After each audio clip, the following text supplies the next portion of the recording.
They walked out of the trees as if someone had opened a door that had been locked for generations, feet bare and bleeding, eyes that had learned to sleep while awake, the eldest leading with a steady cadence that felt rehearsed rather than fearful. The trooper who found them expected questions and trembling. Instead he received names delivered like statements. Evelyn Thomas Samuel. He heard Dalton and the air changed because in that county Dalton was a ledger of things people agreed never to ask about. Listen now and listen sharp, because the first minute is the thin place where truth pierces denial, and you will understand how ordinary gestures become instruments of concealment. In Coldwell everyone knew how to look away, and they practiced the skill like a civics lesson. They paid for groceries and left them on counters, they left cash in mailboxes, they tightened their smiles and bought silence with habit. This was not a single failure of conscience, it was a community mechanism perfected over decades, a system that turned curiosity into a cost people would not pay. When the trooper cut the padlock and climbed into the basement, he found 3 mattresses in a row, blankets folded with ritual precision, a burned pan on the stove, jars of food stacked like offerings, names carved into stone and wood. Evelyn Thomas Samuel, and a symbol repeated until it read like a prayer. The first shock for those who entered is not the malnutrition or the dirt, it is the realization that people had been complicit by omission, that a town had learned to tolerate the impossible to preserve its own peace of mind. You will hear experts say isolation, folia famo, delusion, and those terms will soothe officials who need tidy categories, but the real engine is the economy of silence, the informal contracts exchanged in small towns that protect abusers under the guise of privacy. Evelyn speaks in a tone older than her years. She offers facts like liturgy. She says they are waiting for Father as if Father were a calendar event. She describes obedience like a skill learned by repetition, not like the spontaneous need of a child for comfort. Look at the photographs brought out later, faded faces across decades, each image a node in a network, each name on the back a breadcrumb showing this pattern was not new but inherited, practiced, handed down like a ceremony of preservation. We will move from the discovery to the documents to the courtroom and then into the quiet rooms where people who broke the pact try to live again, but first hold this image in your head: a basement under a sagging porch, a padlock on the outside, a town keeping its eyes turned the other way, and understand that evil often hides in the polite mechanics of daily life. Photographs and journals explain parts of the Dalton basement, but they could not contain its moral weight, a trunk-held hand. Written birth certificates and a stack of journals kept by a woman named Mary where she described duty and visions that arrived like instructions in the night. A symbol repeated everywhere, carved into beams, sketched on photograph backs, drawn in dried blood on mattress undersides, a circle with radiating lines that acted as brand and ritual. It was a signature of obsession. Investigators followed leads and found a town that fed silence as a policy. Groceries appeared on the Dalton porch paid for anonymously. A trucker had seen a light in the window and left it alone. Neighbors protected the fiction that private pain was not their business. Clinical reports listed malnutrition and cognitive delays, but language failed to translate ritualized obedience. These children had been trained to endure and to move in sync. Psychologists recorded moments of perfect synchronization and wrote notes that unsettled them enough to leak a single line into the public record. These notes said the subjects functioned as a collective organism. The state reacted with restraint because unveiling the full truth threatened social order and legal exposure. Officials sealed records claiming privacy while fragments leaked and rumors spread. Sealing became a way to bury questions rather than answer them. Several town elders recalled a sect that preached purity and continuity. The Daltons were part of a pattern, a lineage where secrecy was sacred and obedience was virtue. That cultural architecture allowed abuse to persist under the cloak of tradition. Photographs from the trunk connected to missing child files dating back decades. Names that had disappeared resurfaced in old ledgers and drop boxes of abandoned reports. Patterns emerged indicating an organized practice rather than random neglect. The harder truth is the social mechanism that permitted this. Neighbors who chose not to ask, institutions that chose administrative containment over exposure. Small decisions accumulated until they formed a shield around the basement, a shield that let cruelty continue without consequence. You will next see the journals and the burned symbol in detail. You will hear passages that show how belief can rationalize horror, and you will witness how a community rebuilt itself around silence. Keep watching, because understanding complicity is the first step toward preventing repetition. Investigators paid for curiosity with sleep and constant unease. Some left careers, some retired, The courthouse clerk who leaked a line kept a photograph hidden for years as if proof could haunt them. Legal teams debated whether to prosecute and whom to blame. The town held meetings where faces turned downward and children listened and learned secrecy as well. You are listening to a truth most towns bury in basements. In memory, the truth is heavier than gossip and harder than law. I will tell you how a town becomes an accomplice without ever signing a name. This is not about monsters with faces but about people trained to look away and call that survival. Investigators found payments and deliveries that were not charity but ritual supply chains folded into ordinary commerce. Neighbors who left food at the road were visible parts of an invisible system that kept the children alive and obedient. A trucker left cash because a favor had been called and he would not explain who asked, and his silence became part of the pattern. Systems capture consent by exchanging favors for silence. They make complicity seem like protection and fear like wisdom. In interviews, people repeated rehearsed phrases: you do not pry, you do not speak, you preserve the peace. Here evil stops being exceptional and becomes ordinary because it is knitted into routine. Read Mary's journals and you see method, not madness. Elders instructing how to hush infants, how to move quietly, how to hide evidence. The symbol carved into Harold's chest and into the beams is a language of possession, and those who traced it learned the rules. Imagine the children as nodes in a living system designed to endure by secrecy rather than as isolated victims waiting for rescue. Think about the state's choice to seal records. The stated reason was protection, but sealing sterilized scrutiny and let rumor harden. Containment looks like care, but it erases public responsibility. Those who leaked fragments paid with restless sleep and ruined careers. The cost of holding knowledge is always high. Institutions prioritize closure over truth, and in that gap harm becomes history, not crime. This changes how you must act. It demands record-keeping, whistleblower protection, and public archives that cannot be sealed forever. This is not a call to vengeance but an insistence that secrecy never be the default. To break the chain, ask who bought supplies, who left cash, who looked away, and why.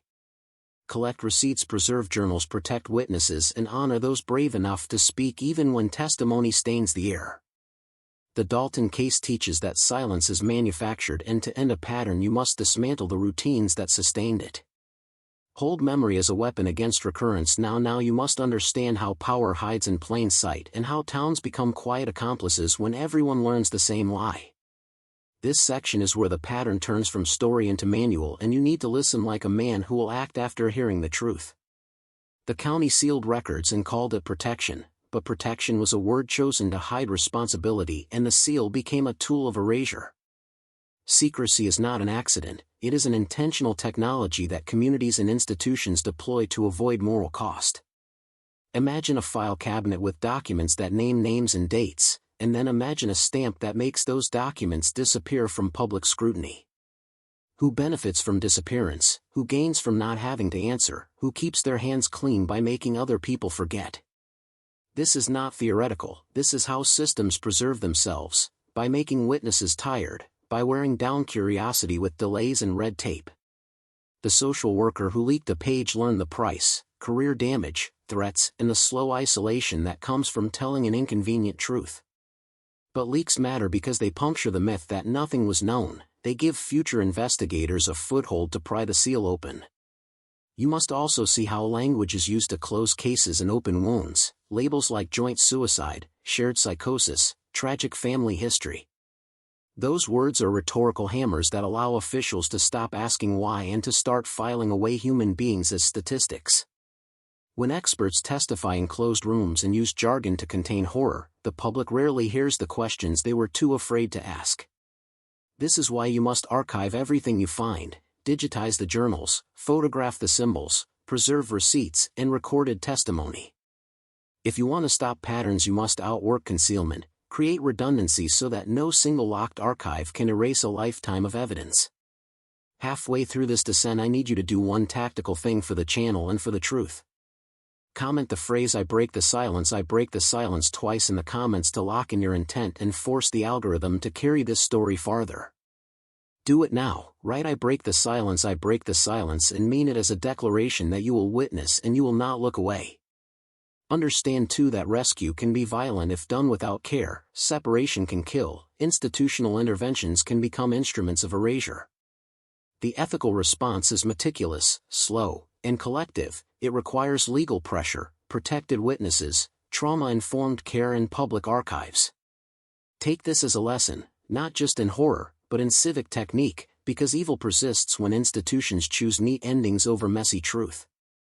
Remember who was paid to hush and who was brave enough to leak, and carry those names like tools, not trophies. Now you must learn how systems hide cruelty and how ordinary routines become armor for the guilty.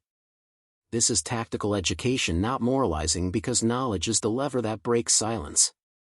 Observe how the Dalton pattern depended on small repeated acts: groceries left anonymously, cash placed in mailboxes, a truck driving by at night, a farmer who never asked questions. Those acts together formed an infrastructure of denial that made neglect sustainable.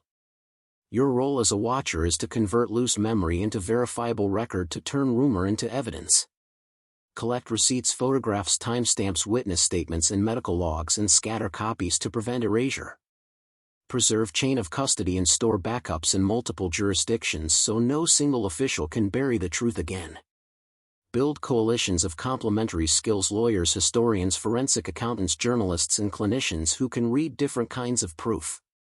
Protect witnesses by design. Invest in encrypted communication safe spaces, legal guardians, and trauma-informed interviewers who avoid re-traumatizing tactics.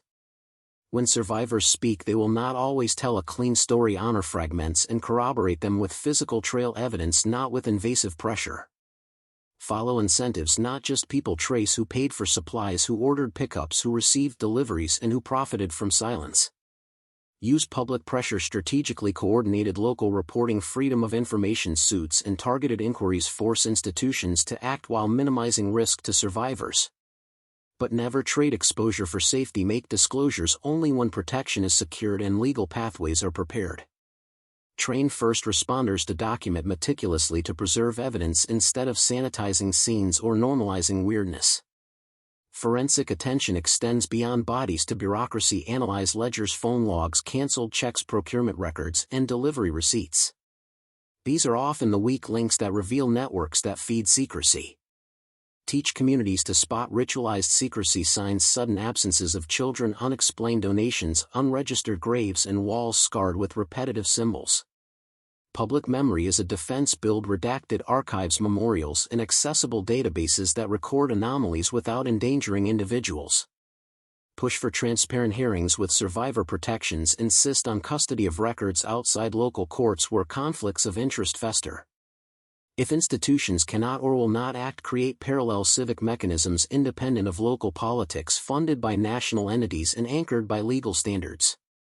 Accountability is structural, not personal. Restructure incentives, remove the profit of silence, and make complicity costly in law and reputation. Transformation happens when horror becomes a public institution of memory, law, and care, and when communities learn to refuse ceremonial silence. Do not mistake persistence for inevitability. Systems can be altered by deliberate documentation, coordinated pressure, and protections that let survivors tell the truth and demand systemic reform now. Always now. You feel the town shifting under your feet as the machinery of silence begins to crack. This is where truth stops being an abstract idea and becomes a map for action. Listen closely and learn the anatomy of how communities protect their rot. Notice the rituals of omission, the polite refusals, the quick coughs that divert attention. Those micro-gestures accumulate into a lattice that holds the secret in place.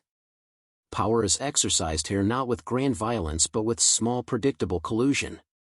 When money changes hands without questions, when food appears on a porch and no one asks why, when dogs stop barking at one house, those are signals of a system at work. You must catalog those signals and translate them into evidence.